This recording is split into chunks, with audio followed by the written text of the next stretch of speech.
আসসালামু আলাইকুম ওয়া রাহমাতুল্লাহ। আমার প্রাণপ্রিয় আজিজ তলাবারা, আশা করি তোমরা অনেক ভালো আছো। আলহামদুলিল্লাহ, আমিও অনেক ভালো আছি।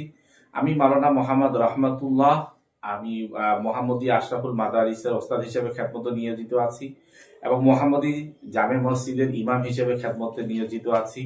পাশাপাশি মোহাম্মদপুরের ঐতিহ্যবাহী মহিলা মাদ্রাসা মোহাম্মদী মহিলা মাদ্রাসার মুহাদ্দিস হিসেবে দীর্ঘদিন যাবৎ খেদমতে নিয়োজিত আছি। আলহামদুলিল্লাহ, আজকে তোমাদের উদ্দেশ্যে যে আলোচনাটা করব সেটা হলো, তোমরা যারা রমজানের পরে সরফ পড়বা তাদের জন্য আজকের এই ভিডিওটা খুব স্পেশাল ভিডিও। পাশাপাশি যারা পড়ে ফেলেছো কিন্তু সরফের মধ্যে দুর্বলতা আছে, তারাও আমার এই ভিডিও থেকে অনেক উপকৃত হতে পারবা ইনশাল্লাহ তাআলা।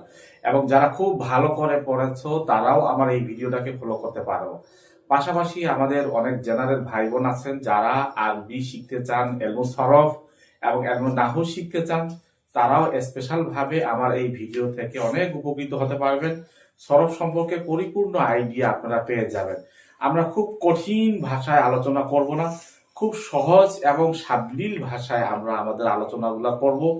এবং কিতাব যেভাবে তালবে আলেমরা সারা বছর যেভাবে কিতাব পড়ে, কিতাবের মধ্যে পার্ট বাই পার্ট আছে, সেই পার্ট বাই পার্ট অনুযায়ী খুব সহজে আমি তোমাদেরকে পার্ট পার্ট করে আলোচনাগুলো বুঝিয়ে দিব ইনশাআল্লাহ তাআলা, যেন খুব সহজে তোমরা পুরা কিতাবটাকে সরফ, মিজানুস সরফ এবং মুনসাহিব যে দুইটা অংশ আছে, দুইটা অংশই তোমরা যে মিজানুস সরফ পড়বা, মিজানুস সরফের কিতাবটার মধ্যে মূল কিতাবের মধ্যে দুইটা অংশ আছে, একটা হলো মিজানুস সরফ আর একটা হলো মুনসাহিব। তো তোমরা মিজানুস সরফ সম্পর্কেও আলোচনা জানতে পারবা ইনশাআল্লাহ তাআলা। আমরা আলোচনা করব মুনসাহিব সম্পর্কেও বিস্তারিত আলোচনা করব। ক্লাসের মধ্যে যেভাবে পার্ট বাই পার্ট 10 আকারে আলোচনা করা হয়, আমরা সেভাবেই আলোচনা করব ইনশাআল্লাহ তাআলা।